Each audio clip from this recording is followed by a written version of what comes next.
Үстел теннисі әлемдегі ең танымал спорт түрлерінің бірі. Біз оны үйрену оңай әрі қызықты деп ойлаймыз. Ал бұл қаншалықты рас? Осы сұраққа жауап алу үшін теннистен 2017 жылғы Қазақстан чемпионы Әйгерім Асланқызына келдік. Әйгерім, сәлеметсіз бе? Теннис үйрену қаншалықты оңай және оның негізгі ережелері қандай? Үстел теннисін ойнау ол өте оңай ойындардың бірлігі, бірақ өзінің қиыншылықтары да бар. Егер сіз любительский уровеньде ойнағыңыз келсе, жарты жыл ішінде жақсы жетістікке жете аласыз.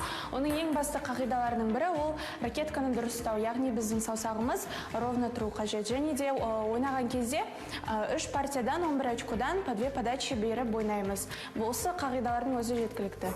Үстел теннисі белгілі ғимарат ішінде арнайы ойын үстелінде ракеткамен ойналатын шапшаңдыққа бағытталған спорт түрі. Егер қарсылас арнайы допты үстелден тыс жерге асырса, немесе сіздің алаңыңызға түсіре алмай, допты ракеткамен торға ұрса, сіз арнайы ереже бойынша ұпай ала аласыз. Бір қызықты тарихи факт айта кетейін. Үстел теннисі Англияда 19 ғасырда пайда болып, 1988 жылы Олимпиада ойындарының бағдарламасына енгізілген. Содан бері теннис ойнауға қызығатын адамдардың қатары артпаса, кеміген жоқ. Ал Әйгерім ханым, жалпы үстел теннисінің адам денсаулығына қандай пайдасы бар? Үстел теннисі көз-қол координациясын жақсартады, ойды дамытады және концентрацияны жақсартады. Үстел теннисі қазіргі жастардың үйде отырып компьютермен өздерінің көздерін құртқаннан көрі, осылай залда өздерінің көздерін тынықтырып, көзге өте мол пайдасы бар.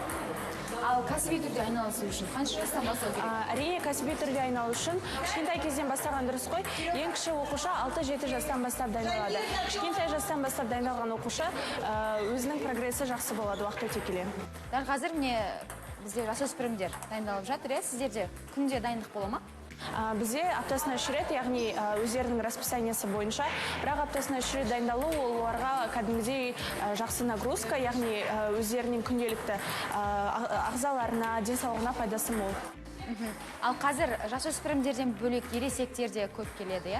Иә, үстел теннисін жақсы көретін көбіне үлкен кісілер көп жақсы көреді. Яғни үстел теннисі өзі денсаулыққа зияны жоқ болғандықтан, яғни травма алуға алмайсыз, бұл жақта қолыңыз шығарып алмайсыз, аяғыңыз шығарып алмайсыз. Сондықтан үлкен кісілер келіп, ойнап өздерінің миларын тынықтырып, өздерінің дем алуына, денсаулықтарын күшейтуіне өте жақсы мүмкіндік. Я, құрметті көрермен, әдетте спортпен айналысатын кезде біз жаттығу қиын, біз шаршаймыз деп жатамыз, ал теннисті үйрену оңай әрі қызық, иә, расымен де. Сондықтан үстел теннисіне келіңіздер.